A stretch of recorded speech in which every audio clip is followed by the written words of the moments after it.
علیکم، میں آپ کو سنا رہی ہوں صابر حسین راجپوت کی ایک اور زبردست کہانی جس کا عنوان ہے کوے کا گھونسلہ اور ریشم کا خدا۔ جس طرح ہمارے لڑک پن کے زمانے کے انسانوں جیسے انسان نہیں رہے، اسی طرح ان وقتوں کے درندے بھی نہیں رہے۔ انسان تو موجود ہیں، بعض درندے غائب ہو گئے۔ انسان تو پہلے سے کئی گنا زیادہ ہو گئے، اور یہ اس وقت زیادہ ہونے شروع ہوئے تھے جب ایوب خان نے خاندانی منصوبہ بندی کا پروپیگنڈا شروع کیا اور قوم کو نعرہ دیا تھا، بچے کم اور گندم زیادہ پیدا کرو۔ ہوا یہ کہ گندم امریکہ سے آنے لگی، اس لیے پاکستانیوں نے بچے زیادہ پیدا کرنے شروع کر دیے۔ اصلی گنگا تو ہندوستان میں بہتی ہے، لیکن ایک گنگا پاکستان میں بھی بہتی ہے جو نظر نہیں آتی۔ نظر نہ آنے کی وجہ یہ ہے کہ یہ الٹی بہتی ہے، اسے پاکستان کی الٹی گنگا کہتے ہیں۔ خبر آتی ہے کہ چینی کا ایک اور کارخانہ لگ گیا ہے اور ملک میں چینی کی سالانہ پیداوار بڑھ گئی ہے۔ اگلے دن خبر آتی ہے کہ چینی کی قیمت میں اضافہ ہو گیا۔ نئی حکومت آتی ہے تو کچھ دنوں بعد خبر آتی ہے کہ فلاں جگہ سے تیل نکل آیا ہے اور اب تیل کی سالانہ پیداوار میں اتنے فیصد اضافہ ہو گیا۔ ایک دو دنوں بعد خبر آتی ہے کہ تیل کی قیمتوں میں اضافہ ہو گیا۔ آج کل ملاوٹ کے خلاف مہم چل رہی ہے، اور ملاوٹ اگر پہلے سے زیادہ نہیں ہوئی تو کم از کم جوں کی توں جاری ہے۔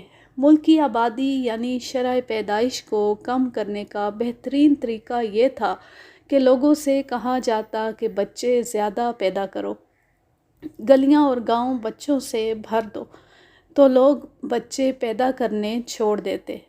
پاکستان کی الٹی گنگا کے بھی کیا کہنے۔ کوئی سرکاری بابو یا افسر رشوت لیتے پکڑا جاتا ہے تو پکڑنے والوں کو رشوت دے کر چھوٹ جاتا ہے۔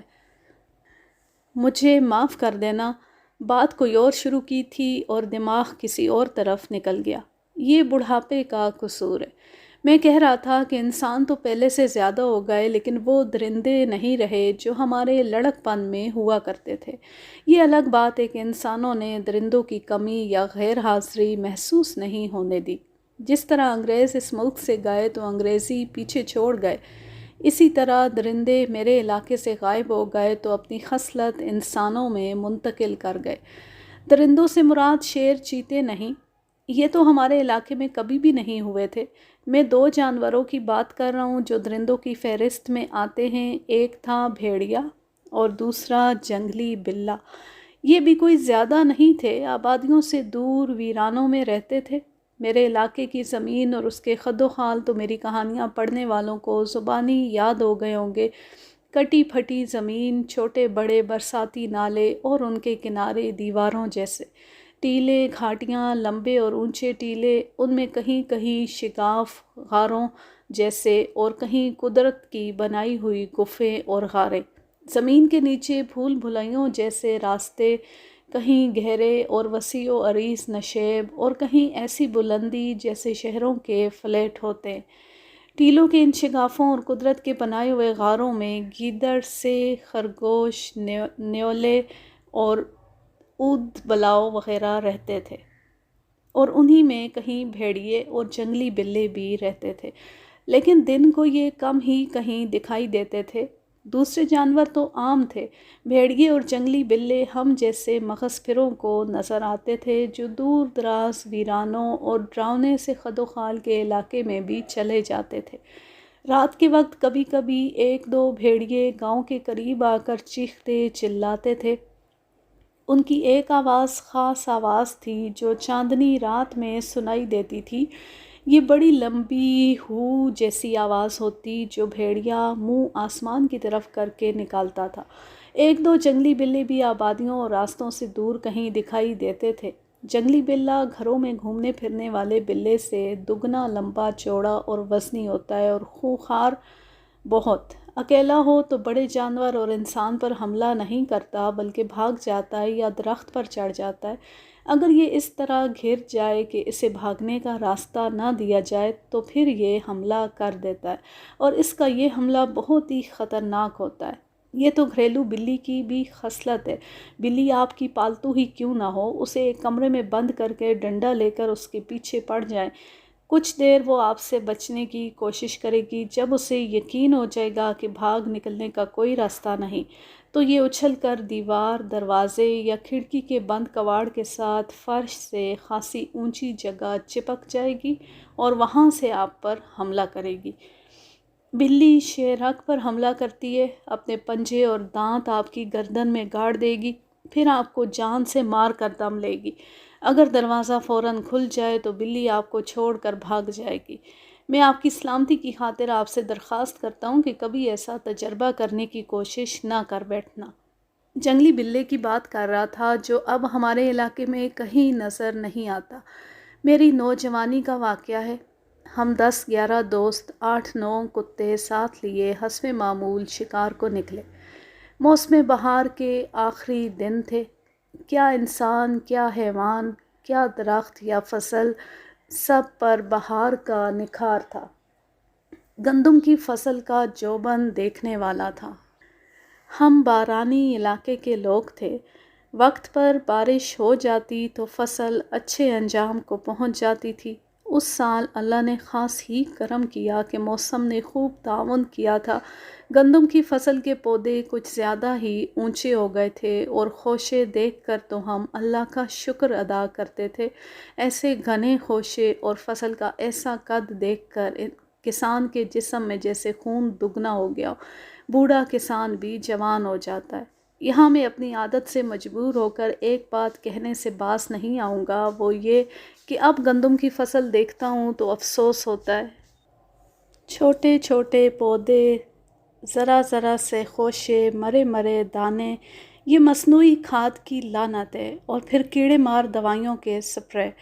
فصل کو ان کیمیائی اشیاء نے اور نوجوانوں کو فلموں، وی سی آر اور ڈسکو میوزک نے بیکار کر دیا۔ نہ فصل کا قد رہا، نہ ہمارے جوانوں کا۔ فصل ذرا سی اونچی ہو کر پک جاتی ہے اور نوجوان ذرا سا قد کر کے اسی عمر میں بوڑھے ہو جاتے۔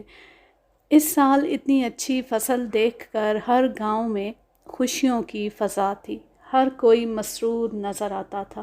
ہم حسب معمول صبح سویرے کتے لے کر گاؤں سے نکل گئے۔ موسم میں بڑی ہلکی اور لطیف سی تپش آ گئی تھی۔ یہ موسم جانوروں اور پرندوں کے عشق و محبت کا موسم تھا۔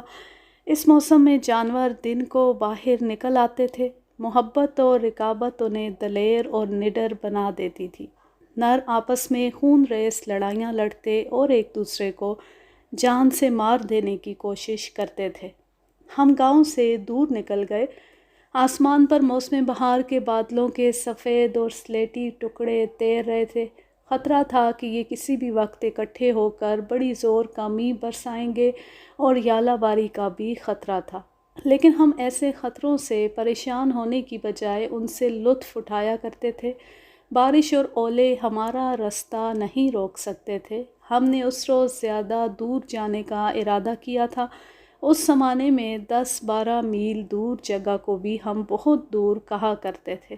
ایک تو پیدل چلنا ہوتا تھا، دوسرے ہمارا علاقہ ایسا ہے کہ 1 میل چل کر ایسا محسوس ہوتا ہے جیسے 5 میل کا فاصلہ طے کیا ہو۔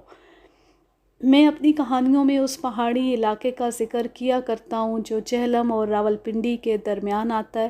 ریلوے لائن اور سڑک ان پہاڑیوں میں سے بل کھاتی ہوئی گزرتی ہے۔ ہمارے گاؤں سے یہ پہاڑیاں 9-10 میل دور ہے۔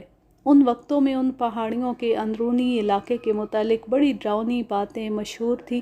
لوگ کہتے تھے کہ اس علاقے میں شیر بھی ہوتے ہیں اور اژدہا بھی، جو انسانوں کو سالم نگل لیتا ہے۔ یہ بھی کہ اس علاقے میں جنوں اور چڑیلوں کا بسیرا ہے۔ اور یہ تو ہمیں معلوم ہی تھا کہ اس علاقے میں بھیڑیے اور جنگلی بلے ہوتے ہیں۔ میں نے اپنی کسی کہانی میں بھیڑیوں کے ساتھ ایک معرکے کا ذکر کیا تھا۔ اس زمانے میں یہ علاقہ گھنا جنگل ہوا کرتا تھا اور اس کے اندر کوئی آبادی نہیں تھی۔ اندر کا علاقہ دشوار گزار ہے۔ اب تک لوگوں نے درخت کاٹ کاٹ کر اس علاقے اور پہاڑیوں کو ننگا کر دیا۔ اس میں گاؤں بھی آباد ہو گئے۔ جن بھوت شاید وہاں سے بھاگ گئے۔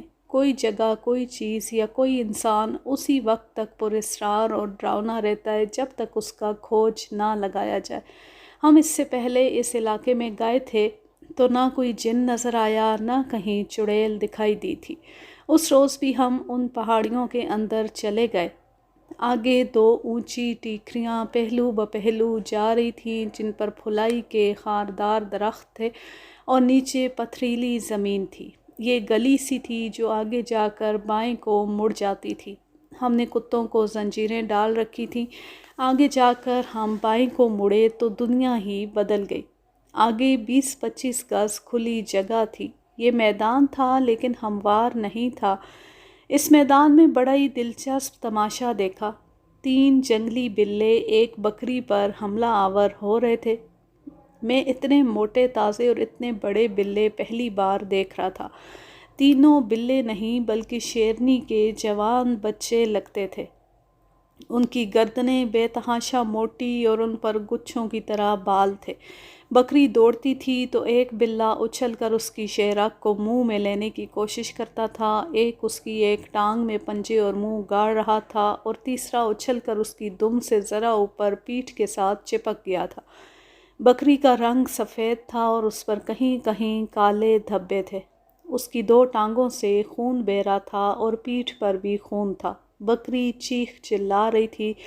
معلوم نہیں یہ بلے کب سے اس پر جھپٹ رہے تھے۔ بکری دوڑتی، بھاگتی، اچھلتی، کودتی اور بلوں کو ٹکریں مار رہی تھی۔ یہ گول میدان عمودی ٹیلوں میں گرا ہوا تھا۔ ہمیں 13-14 سال کا ایک لڑکا اوپر کھڑا دکھائی دیا۔ اس کے ہاتھ میں لمبی سوٹی تھی۔ وہ پتھر اٹھا اٹھا کر بلوں کو مار رہا تھا لیکن بے سود۔ بکری اور بلے اس سے دور تھے اور وہ ایک جگہ کھڑے نہیں رہتے تھے۔ ہم سمجھ گئے کہ یہ لڑکا گدھڑیا ہے اور یہ بکری اس کے ریوڑ سے الگ ہو گئی ہوگی اور بلوں نے اسے گھیر لیا۔ معلوم نہیں یہ کب سے اور کہاں سے بکری کے پیچھے پڑے ہوئے تھے۔ ہم نے 2 یا 3 منٹ یہ منظر دیکھا۔ کتوں نے بھی دیکھ لیا تھا۔ ہم میں سے کسی نے کہا کہ کتے کھول دو۔ ہم نے کتوں کے پٹوں سے زنجیریں الگ کی۔ اس وقت بکری اور بلے ہم سے 30-35 قدم دور تھے اور بلوں نے بکری کو بے بس کر لیا تھا۔ ہمارا تازی کتا سب سے پہلے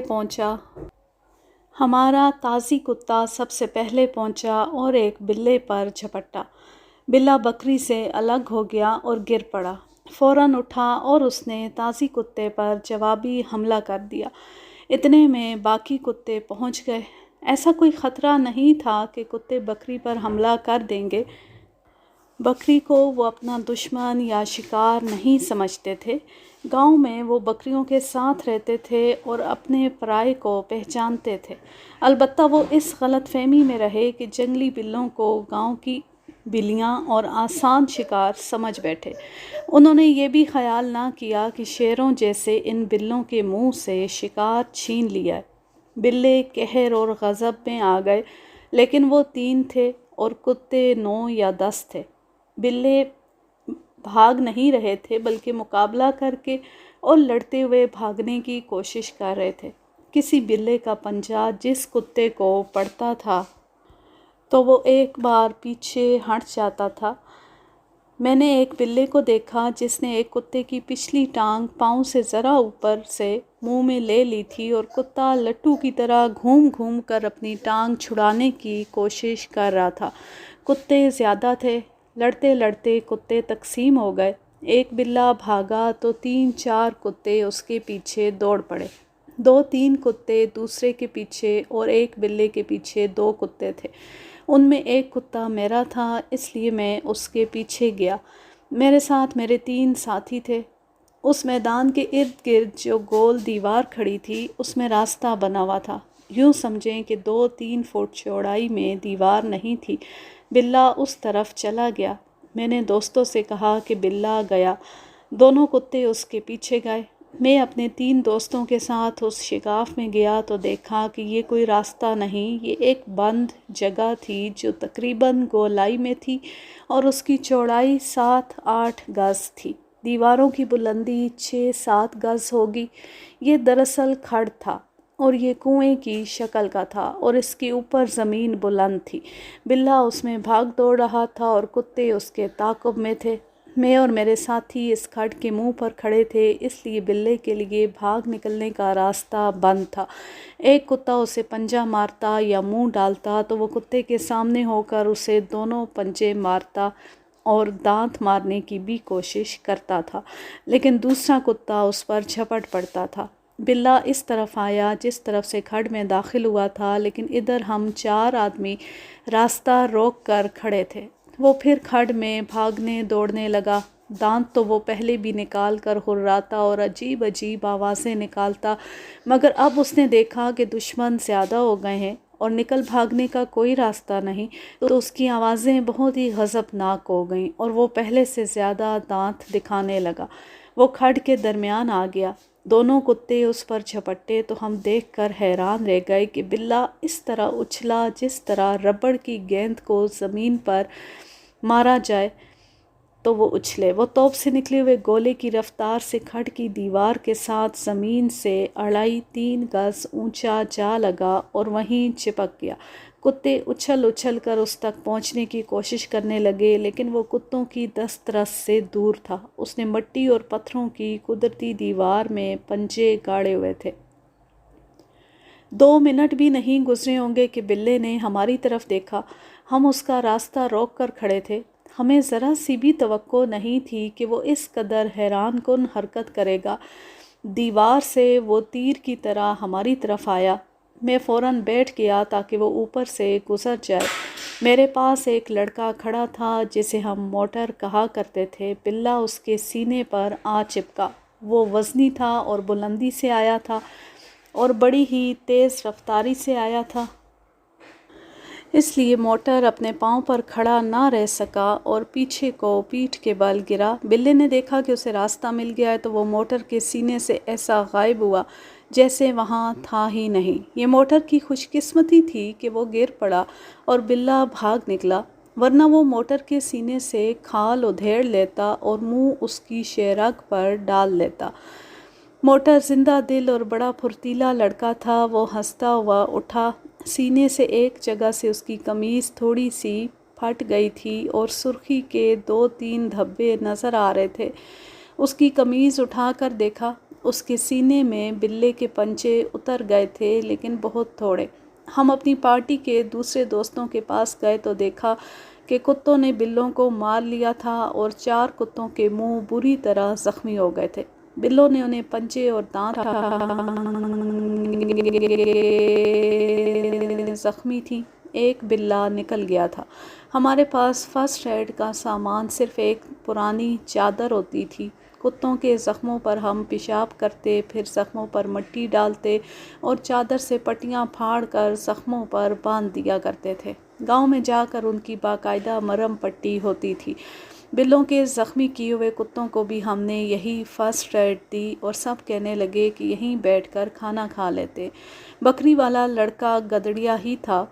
اس نے بکری کو پکڑ لیا تھا۔ بکری کئی جگہوں سے زخمی تھی، لڑکا ہمیں دعائیں دے رہا تھا۔ بکری کئی جگہوں سے زخمی تھی، لڑکا ہمیں دعائیں دے رہا تھا۔ وہ کسی کا نوکر تھا۔ اس کا مالک بیچنے کے لیے بھیڑ بکریاں پالتا تھا۔ یہ لڑکا بھیڑ بکریوں کے ریوڑ کو چرانے چگنے کے لیے باہر لایا کرتا تھا۔ اس نے بتایا کہ 2-3 مہینے پہلے 2 بھیڑیے اس کی ایک بھیڑ کو مار کر لے گئے تھے۔ اس زخمی بکری کے متعلق اس نے بتایا کہ معلوم نہیں کس وقت اور کس طرح ریوڑ سے الگ ہو کر نیچے چلی گئی تھی۔ کھانا کھا کر ہم نے بلوں کو اٹھایا اور واپس چل پڑے۔ دوست کہتے تھے کہ گاؤں جا کر ان کی کھالیں اتار لیں گے اور گوجر خان لے جا کر چمڑا کمانے والوں کو، جنہیں ہم کھٹیک کہا کرتے تھے، دیں گے کہ انہیں اس طرح کر دیں جس طرح بکروں کی کھالوں کے مسلح ہوتے، ہم انہیں نشانی کے طور پر رکھیں گے۔ دوست یہ بھی کہتے تھے کہ بلوں کا گوشت کتوں کو کھلائیں گے۔ ہم نے شکار کا نشہ پورا کر لیا تھا، اپنا لہو گرم کر لیا تھا۔ اگر کتے زخمی نہ ہو جاتے تو شاید ہم اور آگے نکل جاتے۔ ہم اٹھے اور واپس چل پڑے۔ کتوں کو ہم نے کھلا چھوڑ رکھا تھا۔ ہم بلوں کی باتیں کرتے چلے آ رہے تھے۔ کتے تو زخمی ہو گئے تھے، لیکن ہمیں بہت مزہ آیا تھا۔ ہمارے دوست موٹر کے سینے پر جہاں بلے کے پنجے پڑے تھے وہاں سے خون رسنا بند ہو گیا تھا۔ ہم نے آدھا راستہ طے کر لیا تھا، اپنا گاؤں یہی کوئی 3-3.5 میل دور رہ گیا تھا۔ ہم ایک اور ویران اور اجاڑ سے علاقے میں سے گزر رہے تھے، وہاں شیشم، کیکر اور بڑ کے درختوں کی بہتات تھی۔ بڑ کا ایک بہت پرانا اور بہت چوڑا درخت تھا، اس کا تنا بہت پھیلا ہوا تھا۔ ہم اس سے 10-12 قدم دور تھے کہ اس میں کئی پرندے اس طرح ایک ہی بار اڑے جیسے بندوق فائر ہو یا کوئی اور دھماکہ ہو تو قریبی درختوں سے پرندے ڈر کر اکٹھے اڑتے ہیں، ایسے ہی بڑھ کے اس گھنے درخت سے 10-12 گدھ، 3-4 چیلیں اور بہت سے کوے اڑے۔ کووں نے تو اپنی عادت کے مطابق ایسا شور مچایا کہ آسمان سر پر اٹھا لیا۔ ہم سمجھے کہ ہمارے کتوں کے ڈر سے یہ پرندے اڑے ہیں، لیکن ہمیں ایک عجیب چیز نظر آئی۔ ایک آدمی جو اوپر کہیں گھنی شاخوں اور پتوں میں چھپا ہوا تھا، نیچے والے موٹے ٹہن پر گرا اور وہاں سے زمین پر آ پڑا۔ پرندے اس وقت اڑے تھے جب وہ اوپر سے گرتا آ رہا تھا تو پتوں نے آواز پیدا کی تھی۔ ہمیں ڈر جانا چاہیے تھا۔ یہ بھی مشہور تھا کہ اس قسم کے اجاڑ بیابان میں بڑ کے جو پرانے درخت ہوتے ہیں ان پر چڑیلیں رہتی ہیں۔ اس زمانے میں چڑیلیں بہت مشہور تھیں۔ ان کی نشانی یہ بتائی جاتی تھی کہ ان کے ہاتھ اور پاؤں الٹے ہوتے ہیں۔ یہ بھی مشہور تھا کہ چڑیل کے بال پکڑ لو تو بے بس ہو جاتی ہے اور منتیں کرتی ہے کہ مجھے چھوڑ دو۔ میں نے ایسے آدمی بھی دیکھے تھے جو قسمیں کھا کر کہتے تھے کہ انہوں نے چڑیل دیکھی ہے۔ وہ بڑی سنسنی خیز کہانیاں سناتے تھے۔ آپ یقین کریں کہ میں اور میرے دوست اتنے نڈر تھے کہ جہاں کوئی بتاتا تھا کہ وہاں چڑیل ہوتی ہے ہم وہاں جاتے اور چڑیل کو ڈھونڈتے تھے، لیکن کہیں نظر نہیں آئی تھی۔ البتہ ہمارے گاؤں میں ایک چڑیل موجود تھی، زندہ و بیدار، ہر دم تیار۔ یہ ایک گھر میں رہتی تھی اور یہ گھر ہمارے گھر کے بالکل قریب تھا۔ اکثر اس گھر سے ایک مردانہ آواز احتجاج اور غصے سے بھری ہوئی سنائی دیا کرتی تھی، اب چپ ہو جا چڑیل، اری چڑیل تو میری جان لے کر ہی چپ ہوگی۔ یہ ایک ایسی چڑیل تھی جس کے ساتھ سارے گاؤں میں کوئی منہ نہیں لگاتا تھا۔ وہ بولتی تھی تو سننے والے خاموشی سے سنتے رہتے تھے۔ یہ اس آدمی کی بیوی تھی جس کی آواز اکثر سنائی دیا کرتی تھی کہ چڑیل چپ ہو جا۔ یہ کوئی ایسی ویسی عورت نہیں تھی۔ ہمارے گاؤں میں بیاہی ہوئی آئی تو سب نے دیکھا کہ بڑی اچھی شکل و صورت والی لڑکی ہے، لیکن اس کے ہونٹوں پر مسکراہٹ نظر نہیں آتی تھی۔ وہ بولتی زیادہ تھی اور اس کے بولنے کا انداز ایسا ہوتا جیسے لڑ جھگڑ رہی ہو۔ تھوڑا ہی عرصہ گزرا تھا کہ اس نے خاوند کے ساتھ باقاعدہ لڑائی جھگڑا شروع کر دیا۔ وہ اتنا اونچا بولتی تھی کہ ارد گرد کے تمام گھروں میں اس کی آواز پہنچ جاتی تھی۔ شروع میں خاوند نے اسے مارا پیٹا، لیکن اس پر کوئی اثر نہ ہوا، بلکہ الٹا یہ ہوا کہ ایک روز خاوند اس پر ہاتھ اٹھانے لگا تو اس لڑکی نے جلانے والی لکڑی اٹھا لی اور خاوند کے مقابلے میں آ گئی۔ وہ اونچی ذات کی اور خوشحال زمیندار کی بیٹی تھی۔ اس کے گاؤں میں صرف اس کے باپ کا مکان تھا جو پکا تھا۔ یہ لڑکی ایک بار سسرال گئی تو پھر اس نے اپنے گاؤں کی طرف دیکھا بھی نہیں، ایک بار بھی اپنے میکے نہیں گئی۔ اس کے ماں باپ کبھی کبھی رسمی طور پر آتے تھے اور اسے 1 یا 2 دنوں کے لیے اپنے گھر چلنے کو کہتے تھے، لیکن وہ نہیں مانتی تھی۔ بات یہ نکلی کہ چھوٹی سی تھی تو اس کی ماں مر گئی۔ باپ نے دوسری شادی کرنے میں ذرا بھی دیر نہ لگائی۔ سوتیلی ماؤں کی شہرت ویسے بھی اچھی نہیں، لیکن اس لڑکی کی سوتیلی ماں نے تو ظلم و تشدد کی حد کر دی۔ یہ لڑکی ماں باپ کی اکیلی اولاد تھی اور اس کی عمر 4-5 سال تھی جب اس کی ماں مر گئی تھی۔ اس کے باپ کو باقی بچے اس دوسری بیوی نے دیے۔ پھر آپ کو معلوم ہے کہ اس لڑکی کے ساتھ کیا سلوک ہوا ہوگا۔ اس کے گاؤں کے کچھ لوگوں سے معلوم ہوا تھا کہ یہ جوں بڑی ہوتی گئی لڑاکی ہوتی گئی۔ اس کی لڑائیاں سوتیلی ماں کے ساتھ ہوا کرتی تھی۔ اس طرح اس کی جو تربیت ہوئی وہ یہ تھی کہ یہ لڑکی لڑائی جھگڑے کا دوسرا نام بن گئی۔ ہمارے گاؤں میں آ کر بھی اس نے یہی رویہ رکھا۔ اس کے خاوند نے اس کا نام چڑیل مشہور کر دیا۔ اس چڑیل کی زندگی کی کہانی بڑی دلچسپ اور دردناک ہے اور ذرا لمبی بھی ہے، یہ پھر کبھی سناؤں گا۔ اس کی عمر 35-36 سال ہوئی تو اس کا خاوند ٹائیفائڈ سے مر گیا۔ خاوند کی عمر اس وقت تقریباً 40 سال تھی۔ ادھر خاوند فوت ہوا، ادھر اس عورت کی چیخیں سنائی دینے لگیں، ایسی چیخ چیخ کر روتی تھی کہ دل دہل جاتے تھے اور پتھروں کے بھی آنسو نکل آتے تھے۔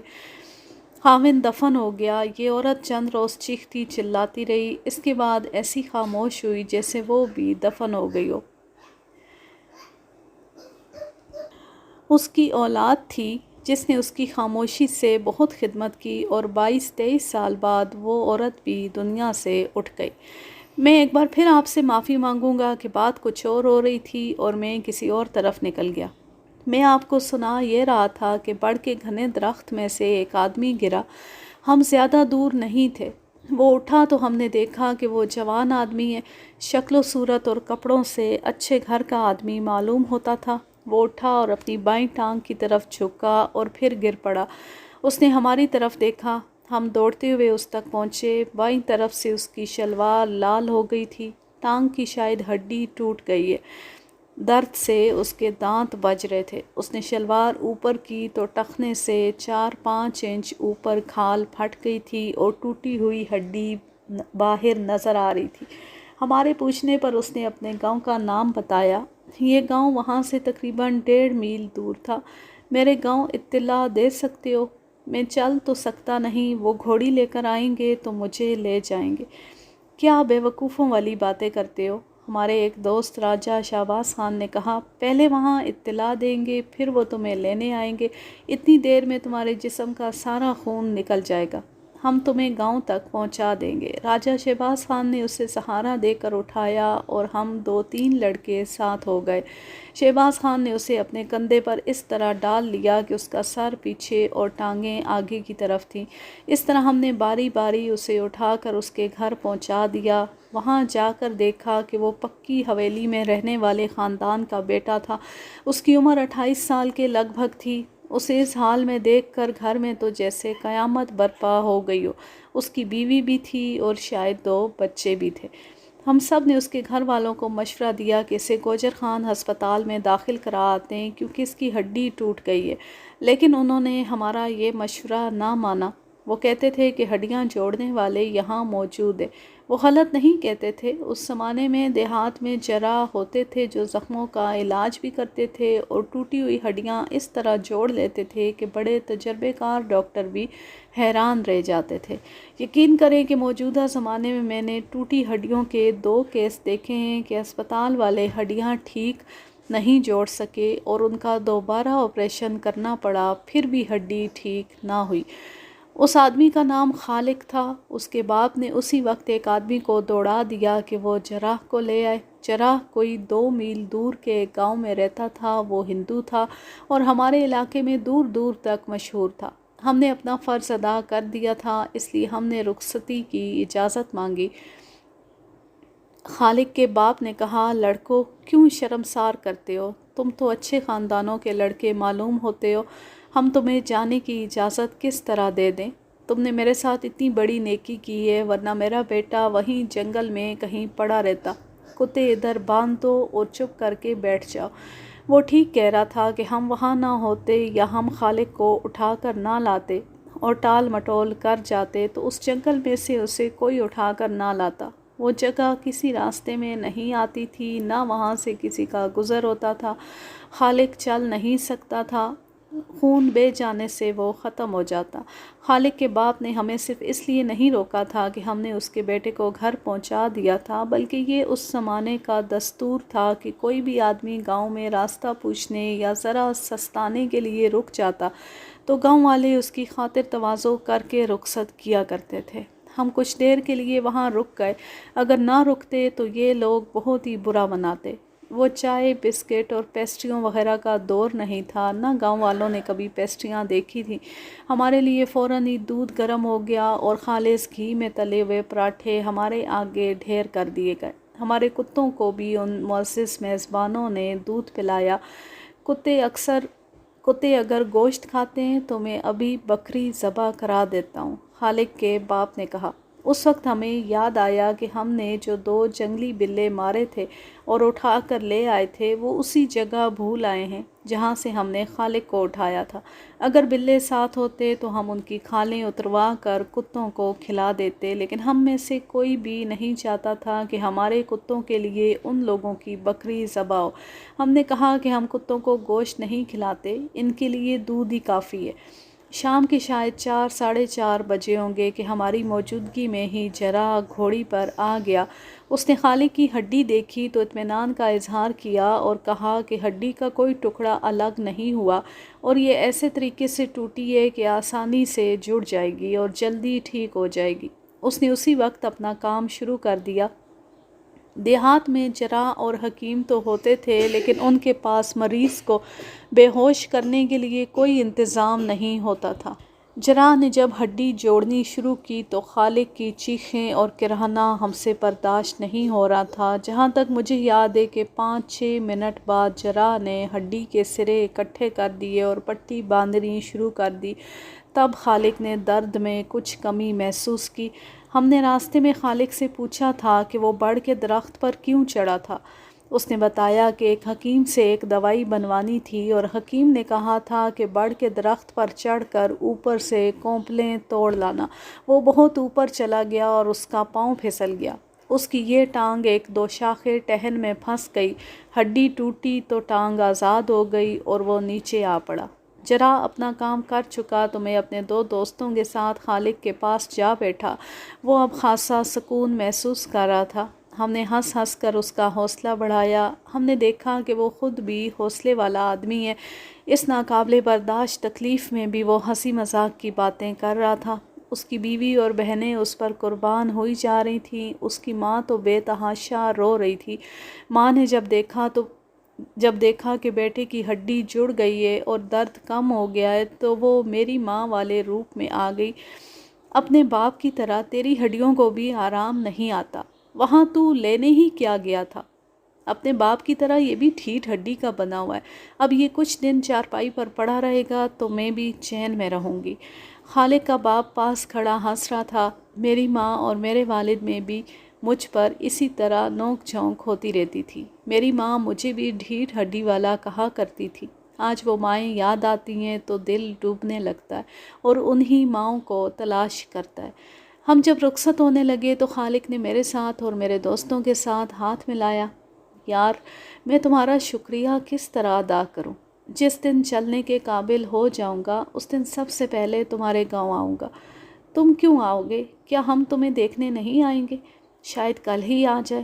ضرور آنا یار، اتنے اچھے دوست کہاں ملتے ہیں۔ دعا کرنا کہ میں جلدی چلنے پھرنے کے قابل ہو جاؤں، پھر میں بھی تمہارے ساتھ شکار کے لیے چلا کروں گا۔ خالق کی ماں، بہنوں اور اس کی بیوی نے دل سے نکلی ہوئی دعاؤں کے ساتھ ہمیں رخصت کیا۔ خالق کا والد اور اس کا چھوٹا بھائی گاؤں سے کچھ دور تک ہمارے ساتھ ہمیں رخصت کرنے کے لیے آئے۔ اپنے گاؤں میں ہم اس وقت پہنچے جب سورج غروب ہو چکا تھا اور شام گہری ہو گئی تھی۔ ہم اتنی دیر سے اسی صورت میں واپس پہنچا کرتے تھے جب ہمارا کوئی ساتھی زخمی ہو جاتا یا کوئی اور حادثہ ہو جاتا تھا۔ اس شام بھی حسب معمول ہماری مائیں اور باپ وغیرہ ہمارے انتظار میں گھروں سے باہر کھڑے تھے اور بے تابی سے ہمارا انتظار کر رہے تھے۔ ہمیں دیکھتے ہی وہ آگے آئے اور پوچھنے لگے کہ ہم نے اتنی دیر کیوں کر دی۔ ہم نے انہیں تفصیلاً بتایا کہ دیر کیوں ہوئی ہے۔ اس طرح انہیں تسلی ہوئی۔ ہمیں بہت افسوس ہو رہا تھا کہ 2 جنگلی بلے وہیں بھول آئے تھے۔ ہم نے ان کی کھالیں اتروا کر ہمیشہ کے لیے محفوظ رکھنی تھیں اور بلوں کا گوشت کتوں کو کھلانا تھا۔ ہم نے یہ مرے ہوئے بلے گاؤں والوں کو بھی دکھانے تھے کہ دیکھو اور بتاؤ کہ یہ بلے ہیں یا شیرنی کے جوان بچے ہیں۔ میں آج تک حیران ہوں کہ یہ بلے کتنے بڑے تھے۔ اگلا دن ہم نے آرام کیا اور اس سے اگلے دن میں راجہ شہباز خان اور افضل خالق کو دیکھنے کے لیے اس کے گاؤں چلے گئے۔ وہ اب بہت آرام میں تھا اور درد محسوس نہیں کر رہا تھا۔ ہمیں دیکھ کر وہ خوش ہوا اور کہنے لگا کہ وہ ہمیں رات اپنے پاس ہی رکھے گا۔ یہ تو ہمیں اندازہ تھا کہ خالق اور اس کے گھر والے ہمیں رات کو واپس نہیں آنے دیں گے۔ یہ اس زمانے کا دستور تھا۔ مہمان خواہ چیختا چلاتا اور فریادیں کرتا رہتا کہ وہ آج شام گھر نہ پہنچا تو اس کا فلاں مسئلہ بگڑ جائے گا۔ پھر بھی میزبان اسے نہیں جانے دیتے تھے۔ وہ کہتے تھے کہ مہمان کو رات رکھے بغیر رخصت کر دیا جائے تو اپنی عزت اور مہمان نوازی کا بھٹا بیٹھ جاتا ہے۔ یہ سب کچھ سوچ کر ہم اپنے گھر کہہ آئے تھے کہ ہم رات کو واپس نہ آئے تو فکر نہ کریں۔ فکر کیا کرنی ہے؟ میرے والد صاحب نے کہا، تم نے ان کے ساتھ ایسی نیکی کی ہے کہ وہ تمہیں تھوڑی سی خاطر تواضع کے بعد رخصت نہیں کر دیں گے۔ وہ تمہیں رات ضرور رکھیں گے، انہیں ناراض نہ کرنا۔ وہی ہوا۔ خالق کے پاس پہنچے تو اس نے پہلی بات یہ کہی کہ وہ ہمیں کم از کم 2 راتیں اپنے پاس رکھے گا۔ وہاں تو یہ عالم تھا کہ گاؤں کی عورتیں خالق کو دیکھنے آتی تھیں تو اس کے پاس بیٹھ جاتی تھیں۔ یہ رواج آج بھی ہے، لیکن اس وقت یہ رواج اتنا پختہ تھا کہ مریض کی عیادت کو آنے والے جب تک مریض سے حال احوال نہ پوچھیں، نہ وہ خود نہ مریض کے لواحقین مانتے تھے کہ اس نے بیمار پرسی صحیح طریقے سے کی ہے۔ اگر ڈاکٹر نے سختی سے منع کیا ہوتا کہ مریض کے پاس نہ کوئی آئے نہ اس کے ساتھ بات کرے ورنہ مریض کی جان کو خطرہ پیدا ہو جائے گا، تو بھی عیادت کو آنے والے مریض کے ساتھ بات کرتے تھے اور اسے بولنے پر اکساتے تھے۔ خالق ایسا مریض تو نہیں تھا، لیکن عورتوں سے تنگ آ گیا تھا۔ تم آ گئے ہو تو میرے پاس ہی بیٹھے رہنا۔ جو کوئی میرا حال احوال پوچھنے آتا ہے اس کی فرمائش یہ ہوتی ہے کہ میں اسے پوری کہانی سناؤں کہ میں کس طرح زخمی ہوا تھا۔ خدا کی قسم، جب سے چارپائی پر پڑا ہوں یہ کہانی 100 مرتبہ سنا چکا ہوں۔ خالق نے ہمیں بتایا تھا کہ وہ بڑ کی کونپلیں توڑنے کے لیے درخت پر چڑھ گیا تھا۔ دیہات میں بلکہ شہروں میں بھی اس قسم کے نسخے اور ٹوٹکے عام مشہور تھے کہ فلاں بوٹی یا فلاں پودے کا پھول فلاں فلاں بیماری کو ٹھیک کر دیتا ہے۔ ہم نے سنا تھا کہ اگر بڑ کے درخت کی کونپل کو توڑو تو اس میں سے 2 یا 3 قطرے دودھ نکلتا ہے۔ بالکل صحیح ہے کہ دودھ نکلتا ہے۔ حکیموں نے بتایا تھا کہ صبح نہار منہ بڑ کی کونپل سے نکلنے والے دودھ کے 2-3 قطرے ایک چینی چمچ یا بتاشے پر ڈال کر کھا لو تو جسمانی طاقت غیر معمولی طور پر بڑھ جاتی ہے۔ ایک بات بتاؤ خالق، تم تو ہٹے کٹے ہو، رنگ تمہارا لال سرخ ہے، پھر تم بڑ کا دودھ کیوں لینے گئے تھے؟ تمہارے تو بچے بھی ہیں۔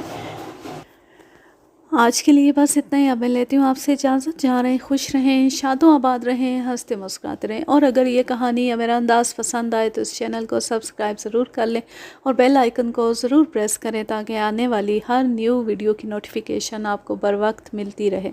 اللہ حافظ، اللہ نگہبان۔